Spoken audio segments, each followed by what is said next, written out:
Welcome to Vet Life Reimagined. Today, our guest is a great example of possibilities in veterinary medicine.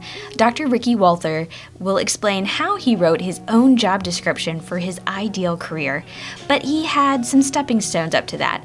Ricky was very involved in vet school, which was at UC Davis. He was inspired by one of the leaders of their orientation week and decided to join the Veterinary Business Management Association, or VBMA, during his first week, and he later became the president. He attended the national VBA meeting, and that further opened his eyes to possibilities in veterinary careers and planted the idea of a particular path for himself. He also decided to run for office for the national VBMA, and his connections there started him on a path of self-reflection, as well as connections that would lead to his current position with Pawlicy Advisor, a free platform to help understand pet insurance options. Ricky later started to understand that his personal why is around service, and he has created a fascinating career as one of the few veterinarians involved in transforming the pet insurance space. Now, unfortunately, Ricky's audio is a little rocky, but I am so inspired by this conversation and his positive attitude around veterinary careers, as well as his enthusiasm for making a difference in a unique area of animal health. So let's get to the conversation with Dr. Ricky Walther. When did you know you wanted to get into veterinary medicine? Yeah, well, thank you so much for having me. I'm super excited to be here. When it comes to when I really wanted one of those people who always wanted to be a veterinarian. I think everybody in my life has told me that as soon as I talked, I was telling people I wanted to be a vet.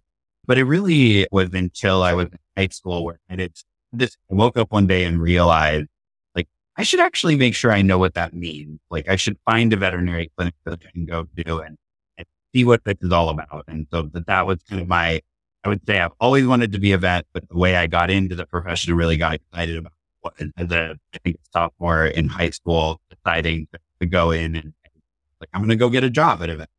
I'm into a clinic that a friend of mine had actually volunteered at over the summer and told the practice owner that I wanted to work there.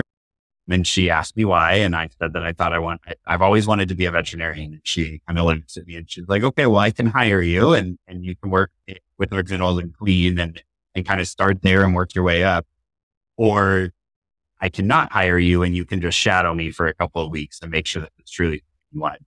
And I came to the clinic every single day after school for 3 or 4 weeks and saw what it really meant to be a veterinarian and working with the veterinary team. And that was really when I knew that it was what I wanted to do. And really the piece for me was I love medicine and I think it's fascinating, but I love seeing how the doctors help owners through a really challenging thing and what kind of an impact we could make on not just the people. I've always been a very extroverted person and love to talk to people. And so I think that was the piece that I was like, oh, I can do both. I can work with animals and help people and their animals together. And that was really what sealed the deal. That's a very wise approach. And I'm glad you learned very early on that there's a lot of people involvement into our profession because, you get those people who say, oh, I want to go into veterinary medicine because I don't like people. And it's like, you might want to pick a different profession. 100%. I would say, it's funny because I think the best analogy is kind of like being a pediatrician. Right? Can't do anything just with the dog. Yeah. And have the owners involved in that conversation. Yes, it very much is a people business, which the funny thing is that a lot of times I hear, I did love the animals and that's what initially attracted me.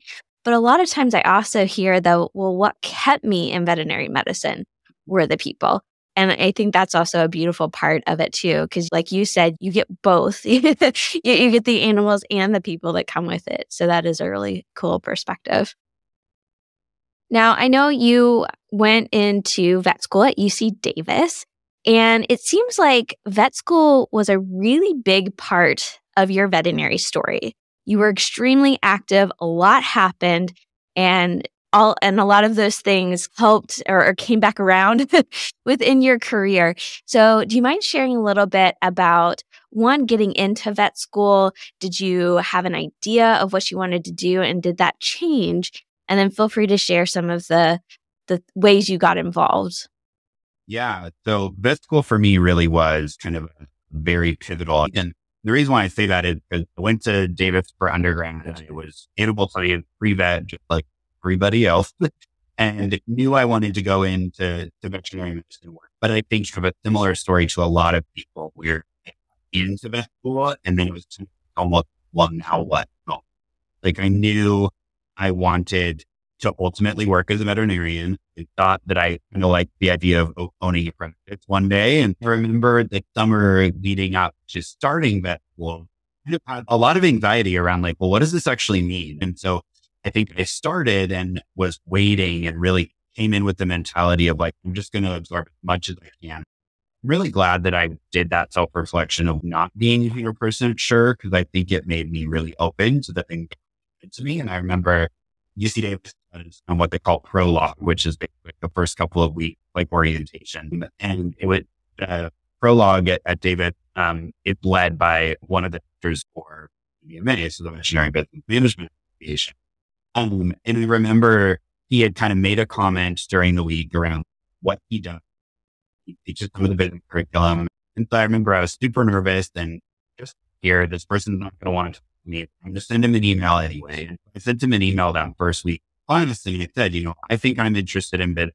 Like, what should I get? And little did I know that that one email actually led to him being a primary mentor in my life for 4 years during vet school. And one of the first things he told me is, well, you should get involved in the VBMA. Here's when they're doing their info session, go.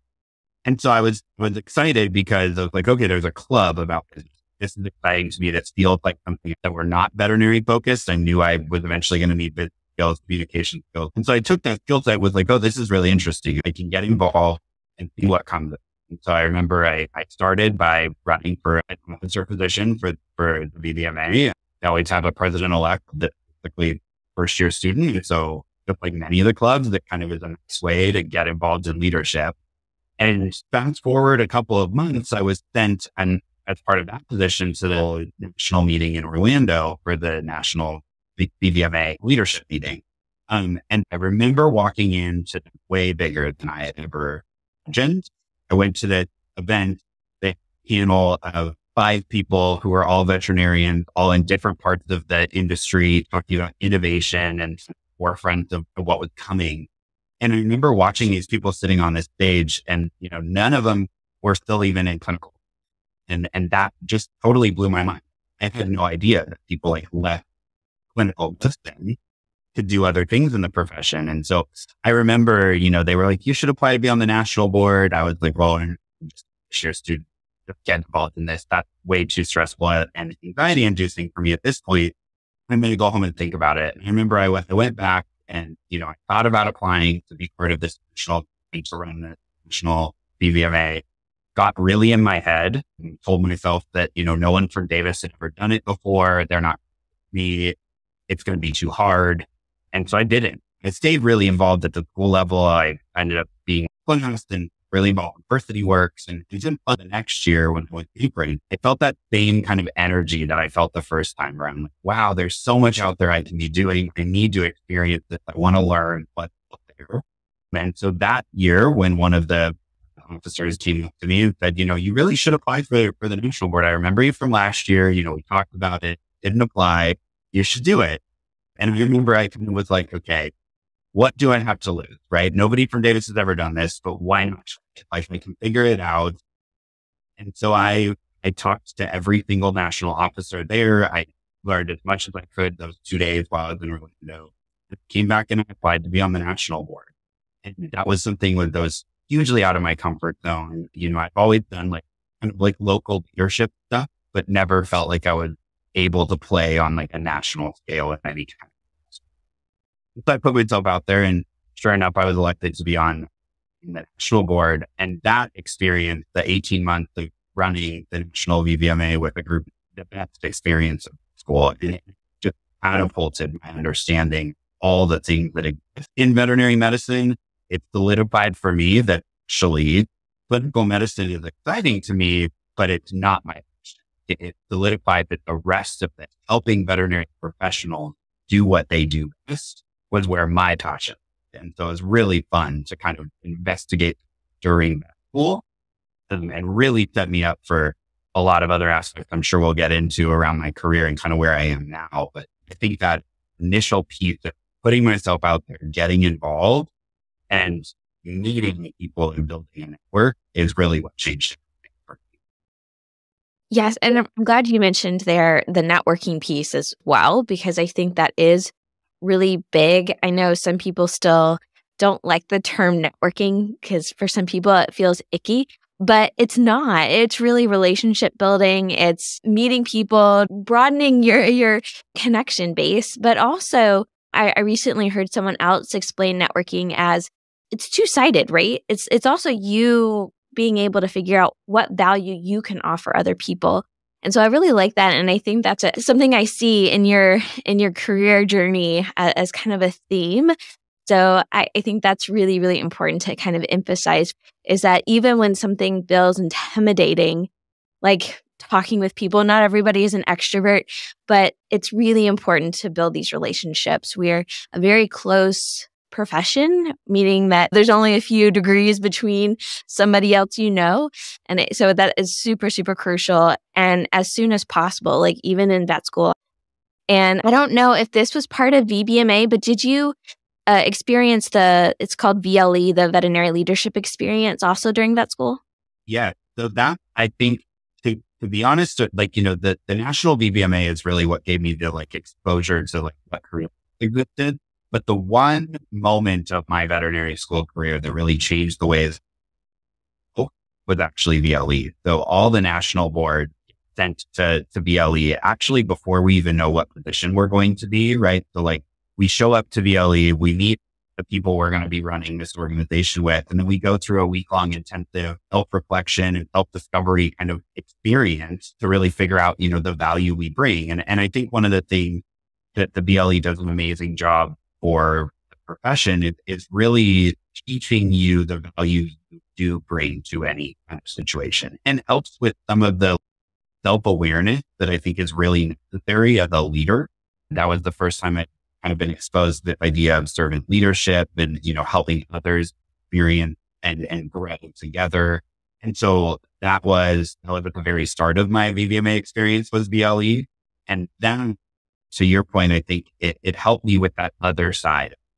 And I think we all go into networking, like you mentioned, looking for well, who can we meet? What am I trying to get out of it? And that's the part that I think feels uncomfortable or odd to many people.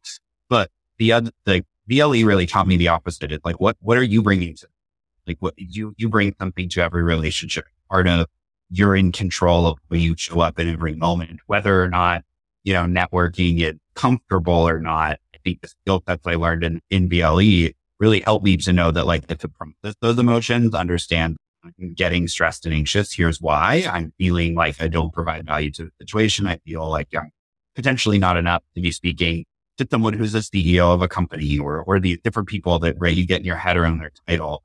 And I think VLE gave me the skills to be able to show up to that moment, figure out well, what is the common thread? What can I bring to the table? And it really boosted my confidence heading into this position. I had applied to be the president of the VBMA, but it was they saw in me and they actually gave me that. And I don't think without VLE and understanding kind of you just mentioned, both sides of what networking and relationship building is, I don't think I would have been as successful in it. It was my job to talk to all of our sponsors, managing all of our sponsor relationships, the external communication with the industry.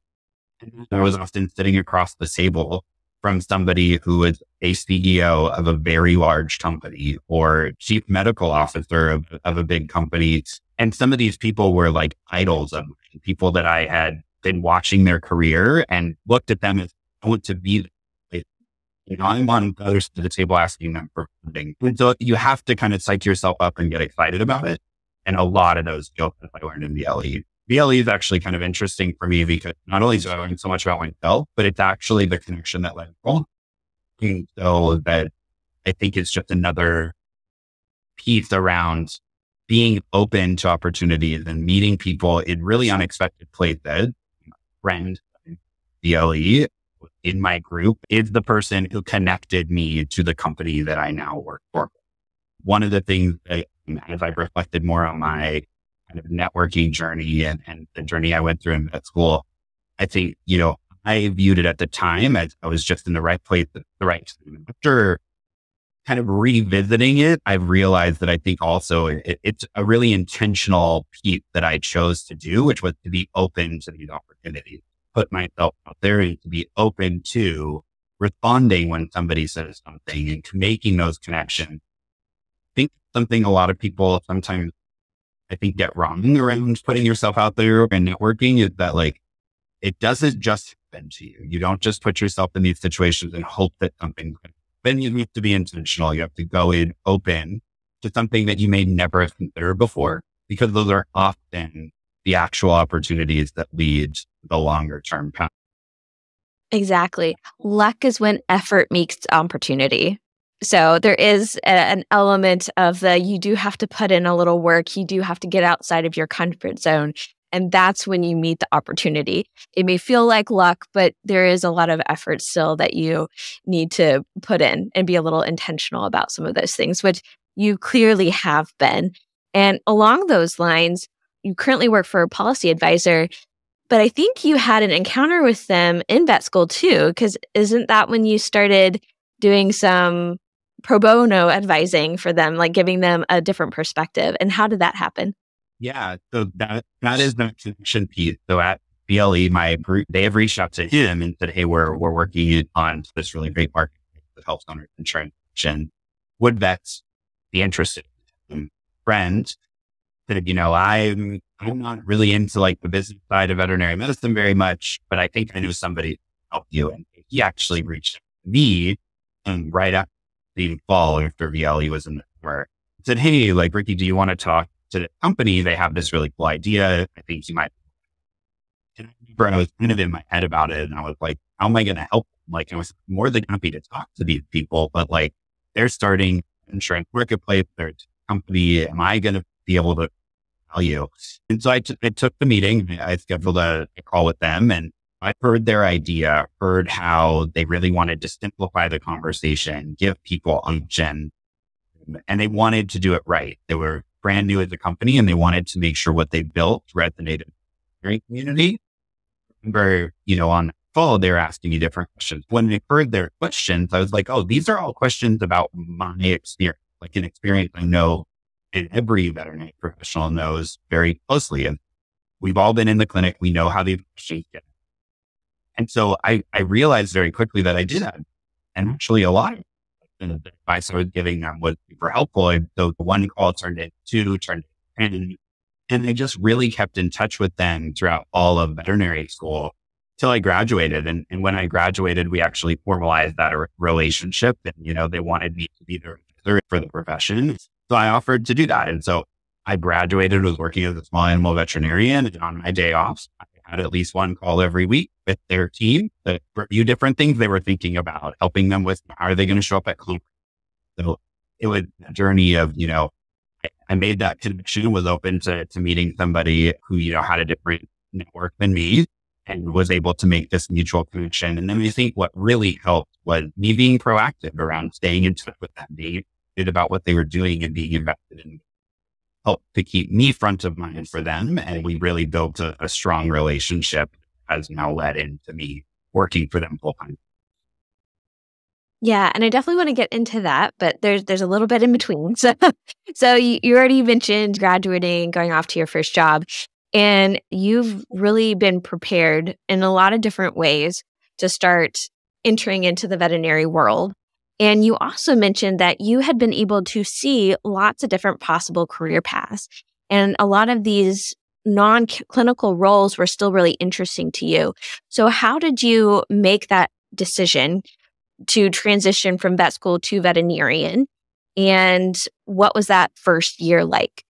Yeah, 100%. So I think that when I was in vet school, I was exposed to all these different career paths. I knew based on my experience with the national VBMA that at some point in my career, I was going to want to move. I just could feel that was what was pulling me towards it.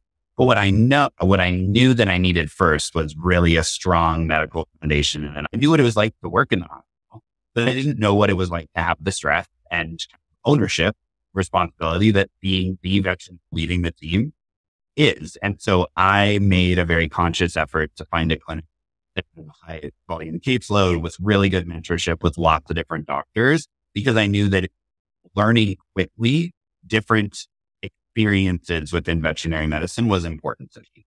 So I chose I'd done an internship at clinic. And so I stayed in touch with doctors, I connected with them and ultimately ended up choosing to come on full time there. My transition out of vet school was a little bit unique, I guess, year wise.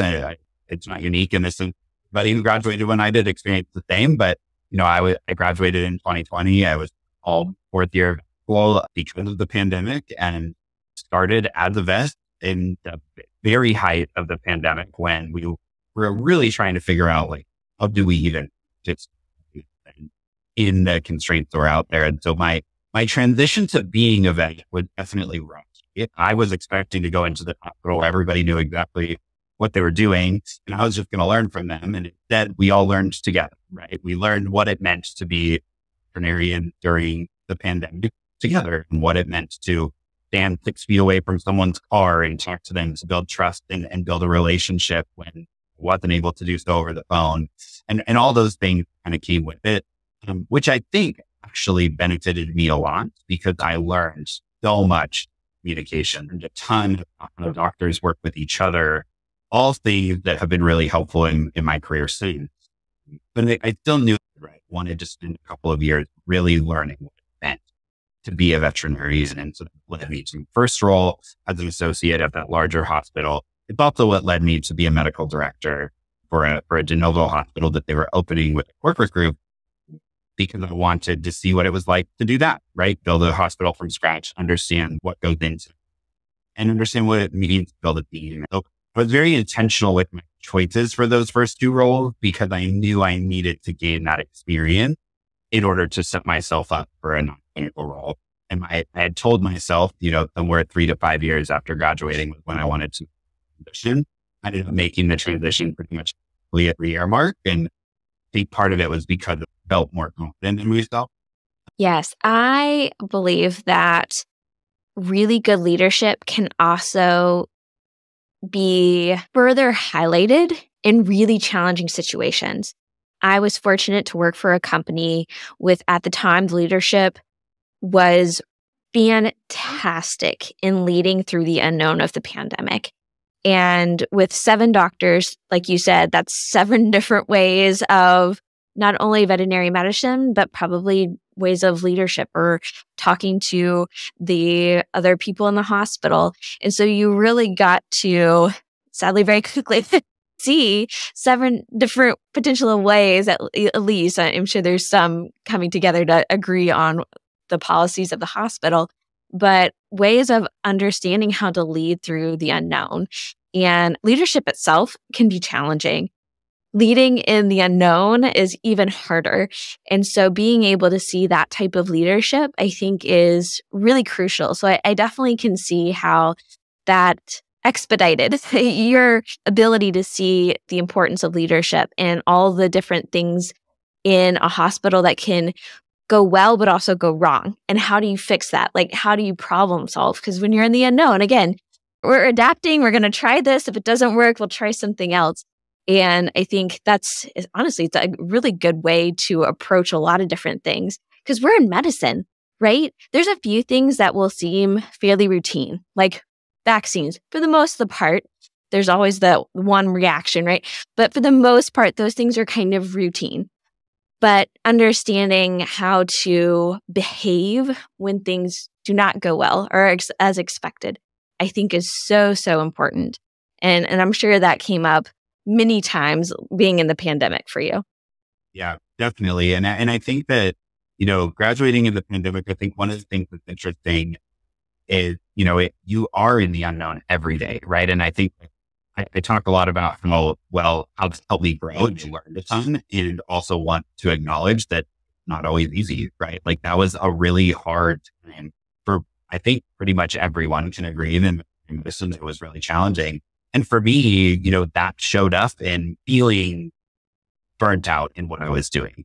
And I am lucky that I was given opportunities during vet school like VLE to really be able to understand and be self-aware around what I was feeling. And so what I think helped me is I feel and recognize that something was draining on me. And instead of just being frustrated with it, I really tried to figure out like, well, what is it about like, what is it that I don't like? What do I want to try to find in an opportunity? And really, I was somebody who experienced burnout pretty quickly because of all of those fears and all the stress. And it's 6-7 months in, I was like, oh, this is really hard. Like I need to figure out a way to move myself forward. And so for me, I really did a lot of reflection and fell back on the fact that I loved these leadership positions that I held. Having an impact on the voice made me feel valued and come every day. And that was actually what kind of led me to my medical director position, putting myself out there again, a year and a half out of school.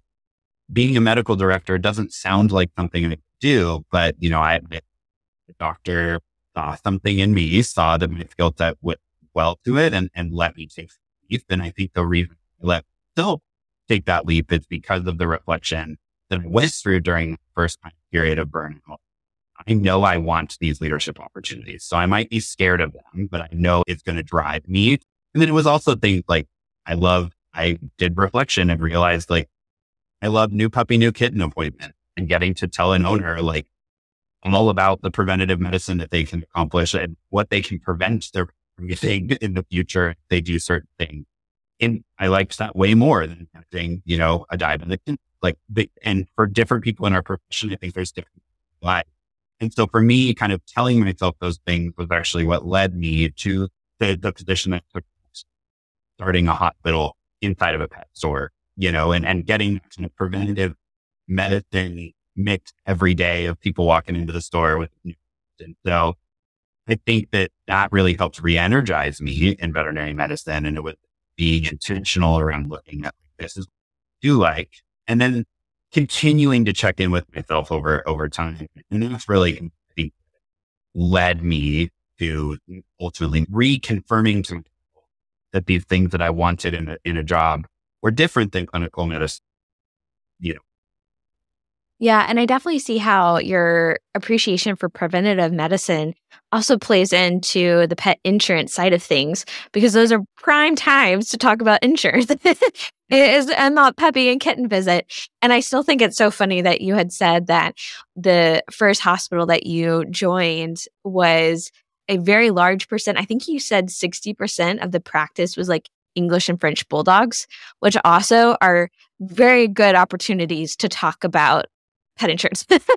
Yeah, you're correct. So the first pet insurance team, I had met Pawlicy Advisor as a vet student, right? And so I knew about insurance and was learning about the industry over time. When I started at a hospital that worked with a bulldog rescue, and so therefore we saw a very large percentage of French bulldog, English bulldog mixes coming through our doors, it was very obvious to me, and actually very much highlighted the need around talking around financial pieces of preventative medicine, right? It's not just about the medicine. It's also about preventative finance, having a whole conversation with owners around how they can pay for the treatment that they're looking for their pet over the lifetime of the pet. But it was very obvious to me to see, owners that did have insurance, or that we talked about insurance quite a bit, as you can imagine, with the breeds we saw. And the owners that did have insurance that had made that decision really were able to do more and not worry as much. And so I loved seeing out at the doctor. It allowed me to, and it made those conversations hard to have with the owners that didn't know it was an option. Can't tell you the number of people who came in and they never heard about it. Well, that owner might have actually benefited from it if they known it existed. And so I became really passionate about the financial pieces too. And also just, it became part of my kind of spiel. Like I learned, when my Frenchie preventative medicine spiel is different than other dogs, right? And so I liked learning how to customize it to be what that owner needed to hear. Because most of these people spent a lot of money on this dog without any idea of how much money this dog might cost them over the lifetime. How do we make it feel like a partnership? And how do, and help them understand, like they need to actually also be really careful on which policies they choose and making sure that they cover the kinds of things that it's going to get and that they needed experts to help them with. Pawlicy gave me kind of a nice it was nice to know they existed because I had an out to licensed professionals that could answer those questions for my owners and direct them. But I think that, yeah, you're right that the insurance piece was always kind of a thread, and my experience double clicked just how important it was, which really helped me to feel like when I made that change, I was doing it because I was making a difference. Because for me, that's one thing I learned very early in my life. And I think is what led me to veterinary medicine and kept me excited is service matters to me a lot. It's a huge core value of mine is to be in service of other people. And so that's how I look through a lot of lenses. And so VetMed, filled that, and I wanted more. I wanted to have a wider impact. And, now gives me that ability to impact a wider field. And even you mentioned that there's not a lot of veterinarians that are sitting inside of the pet insurance world. So your perspective, your seat at the table is extremely valuable to make sure that we really are making the best opportunities when it comes to pet insurance. Because I think we all understand that insurance is important, but we don't always necessarily know what is the best way of doing this, right? Because we don't want the human insurance. They've got their issues, right? But then there's still some challenges over here. So you got to have all of these different perspectives that can come together to really vocalize and figure out solve what really is the best for the pet and the pet family, so that we can continue to serve them and do what we came to do in veterinary medicine. So I think that's so crucial. And I'll get excited about pet insurance, so I'll try not to talk too much about it. But with you coming into Pawlicy Advisor as a full-time position, they actually, it sounds like, kind of said, well, we need a chief medical officer role, but they'd never had that role before. So they kind of said, what do you think it should be? And so how did you go about, because it's kind of a neat opportunity, right? You can put in some of the things that you're very self-reflective. So some of the things that are really important to you, but then also having to figure out what's good for the company, right? And their needs. So how did you go about basically writing up your job description? It's a great question. So that was really important to me, right? I wanted to make this transition to have that in and to provide that service. And like you mentioned, there aren't a lot of veterinarians in insurance space, comparatively in pharma and things, far more medical professionals, which makes sense, but there's still a need for our voices in all of the aspects of what we do, right? And so pet insurance for me, the biggest thing I wanted to do was make sure that this role allowed me to, make sure that the decisions the company was making that we couldn't make. With any tangential company, right, that most of the people that work in the company are not familiar with what it's like to be in a veterinary, right? That's not grounded, totally fine.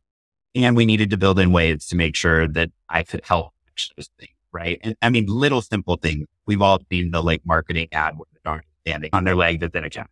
And vets are going to look at that and be like, that doesn't make sense, right? And so it's tiny, tiny little things that needed to be in my job description around catching something that maybe nobody thought of, that makes it resonate and feel more genuine and show up as the right brand, right, in the profession. All the way up to the pieces you also mentioned around advocacy and advocating for what we want insurance to be and what thousands of hospitals across the country want it to be. So I needed my job description to span a lot of things. And I didn't have experience in what this looked like. So the way I wrote my job description was network.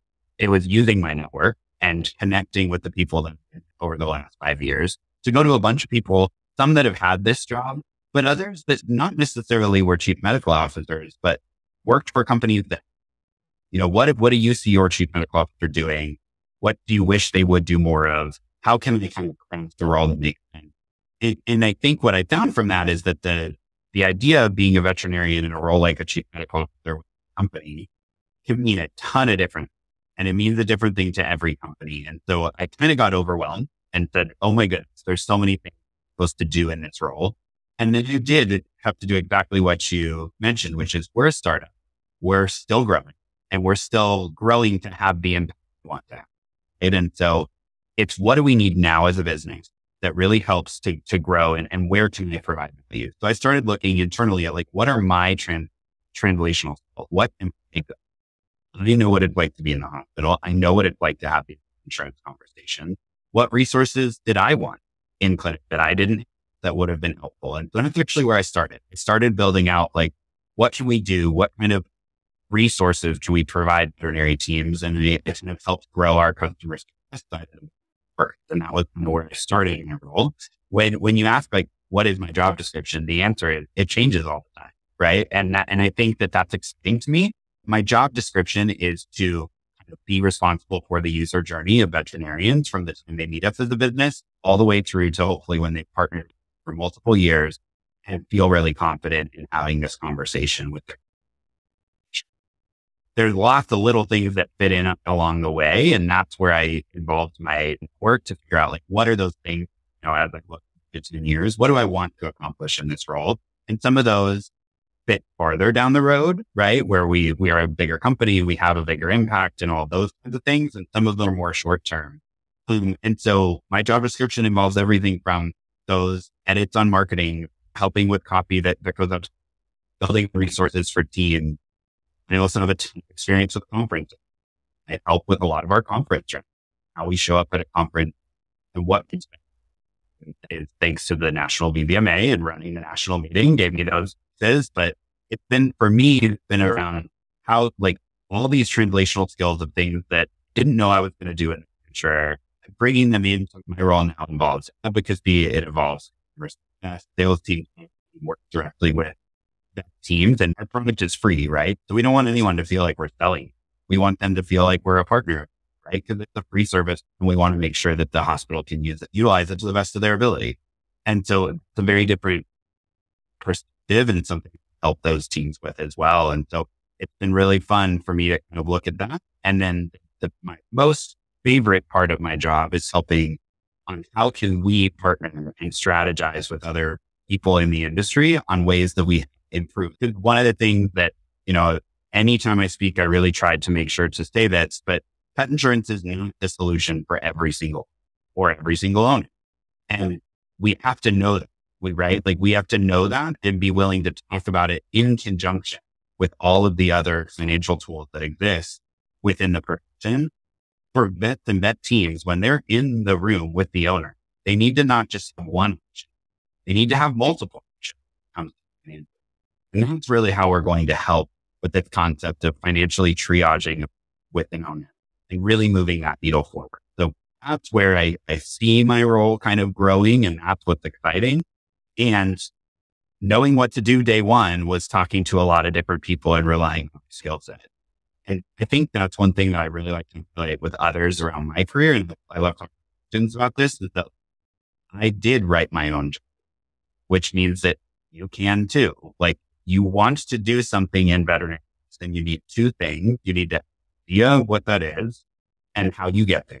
You need to understand the business impact of how those things, right? You can't go in and just say, I want to do something that makes nobody any money and doesn't have any way for anybody to fund it, right? So you need those two things to be true about what you want to do. And you also need people. You need to have that question, the right question, finding the right people, because an idea doesn't turn into actual reality without a lot of people's input. So I think that's exciting to know that as a DVM, I can do a lot of different things. I can do clinical practice. I can do a lot of other different jobs, and we can even build and I think that was really freeing. And I think something that I wish I had known that the build your own options existed a lot earlier, because I think it would have given me a lot more time to really investigate it. And yes, definitely. I mean, that's one reason for the podcast is, right, really showing the possibilities. And a lot of that is understanding some of the ideas, but then being able to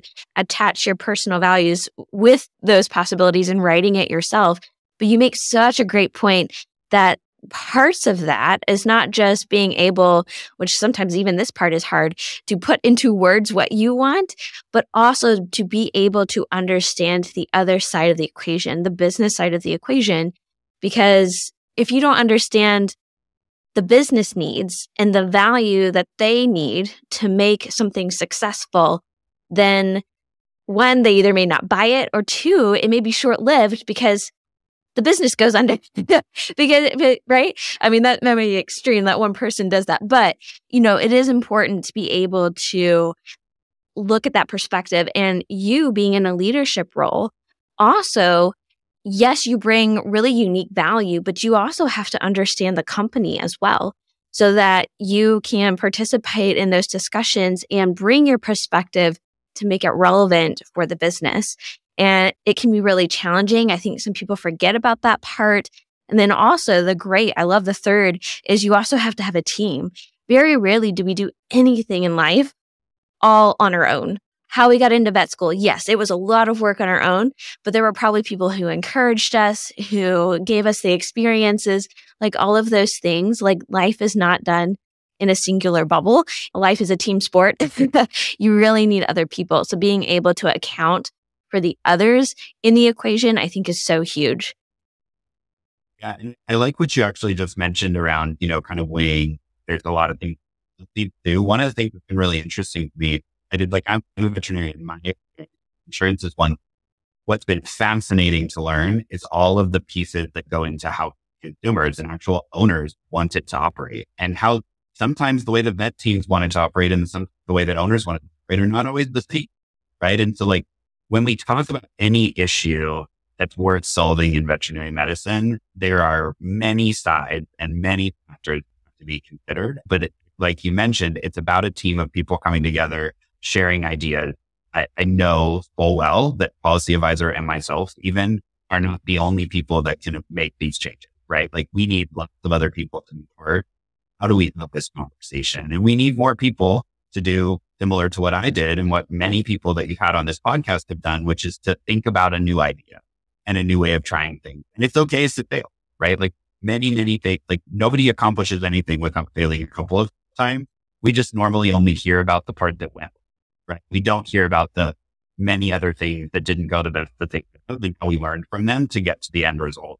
I think another really important piece is just understanding that any issue we're solving is super complicated. And that's actually what I like about it, right? It's kind of what I think brings a lot of us into veterinary medicine when it comes to the aspect, right? Like these are puzzles we solve. These puzzles exist outside of a clinical case. They exist in a lot of other ways too. It's fun because some parts of my job today are the exact same as what I was doing as a doctor. I'm still looking at a problem, analyzing it, figuring out what the possible causes are and how to fix it, right? And skill set can be translated to absolutely any role. And it's something we're really good at as doctors. And I think that's something that's fun to be able to tell people is that they can take that. And, I work on a lot of our operational efficiency. Never thought that was something, but because I'm a doctor and I'm used to running a team and I know what needs to fit and what when things fall through the cracks, I'm really good at also looking at those same things in a business process. And so I think it's all about knowing your skill sets and knowing what you kind of want to achieve. Yeah, that is definitely huge, is to recognize, and I definitely see it in veterinary professionals, is we learn a lot of different skills that can be very translatable into other areas. And I think that's one way that makes us so adaptable and flexible in what we can do long term. If you are interested in different ways to take your career, is to be able to recognize that vet med can actually really equip you with a lot of different skills that are going to be very valuable in a lot of different settings. So I'm glad that you recognize that. And I'm glad that some of these other companies also recognized it as well, whether it was doing a from scratch clinic and also becoming a chief medical officer for a young company. I think those are people that could see that skill set in you as well. 100%. Well, I don't know if I fully have time to ask you this question, but like I said, I'm very fascinated by pet insurance. And I think it has been in the news. It's been some hot topic for lots of different reasons. But I would love like a hot take from you when it comes to where we are today, because we've got lots of articles talking about rises of veterinary prices for care. We've got, access to care talks. We've got some companies who have, I don't know if it's firing their policies, but, basically saying, we're not going to give you a policy anymore, and which is kind of terrifying. And then you even mentioned that, pet insurance may not be the right answer for every single pet, which I also find very fascinating. Again, I'm sure we could do a whole episode on this, but just in general, high level, where do you feel right now that the pet insurance is and the part that it can play? And what are you looking most forward to in kind of bringing that to VetMed?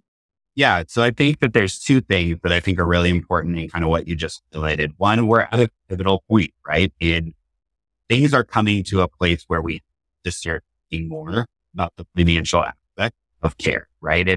It's inevitable with the way that prices are increasing, with the tightening of owners' discretionary income.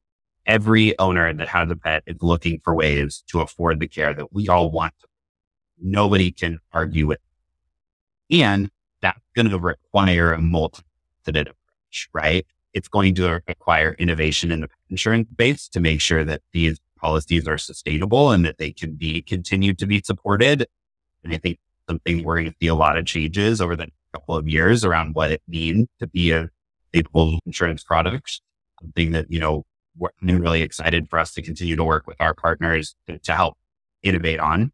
And then I think it also really is important for the veterinary community to change how we talk about things, right? We can't do what we've done, I think, for a long time, which is every vet for a while had their spiel of, like, I recommend this one thing, based solution, or any of those different insurance, right? Whatever that option is, I think we're used to having something quick and easy. And we need to all kind of understand that it's not a quick and easy conversation, right? And so I think the profession needs to brainstorm and come together on ways that we get creative around how we have these financial conversations with vet teams so that they can have them with us, right? How can we position different products that exist in our together to help owners, when one maybe has a shortcoming that another doesn't, right? And so it's about a multifaceted approach to this financial topic. And I think the other thing is that requires on the behalf of the owners, right? We experience, as a veterinary team, we see these owners go through these really challenging in the room.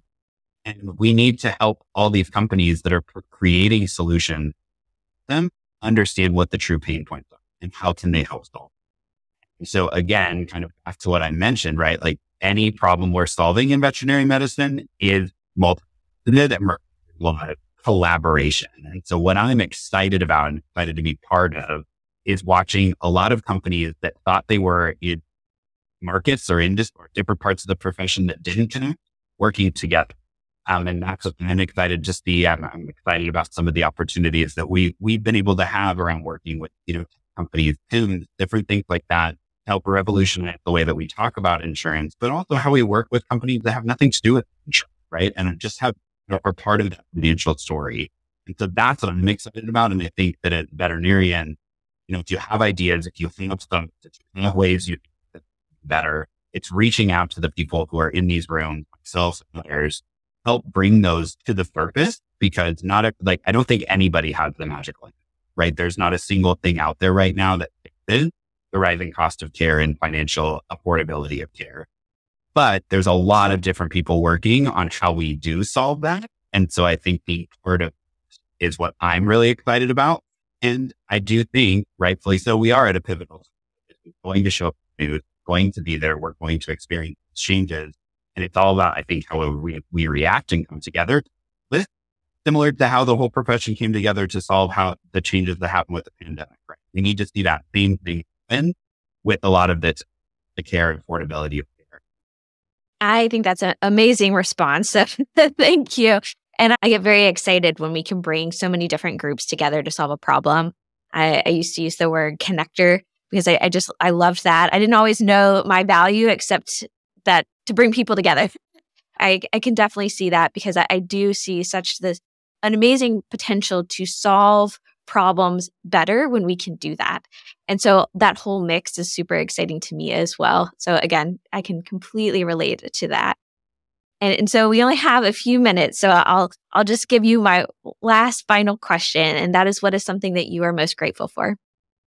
I am most grateful for the people I have met in this profession. Always embrace the idea that one of the things I'm most grateful for is just the fact that everybody who I've encountered in veterinary medicine, like you said at the beginning of this, that people stay for the people in that profession. It's so true. I'm grateful for the fact that I can call pretty much anybody that I've met throughout any of my veterinary journey and ask them a question, and bothering them, they'll give me an honest answer, and they're transparent and open, right? Even if something that's going to, help me potentially more than it helped them, it's okay to them. And that's what I'm grateful for, is that we have a really amazing people in this profession. And I'm just lucky that I get to work with so many of them on a daily basis.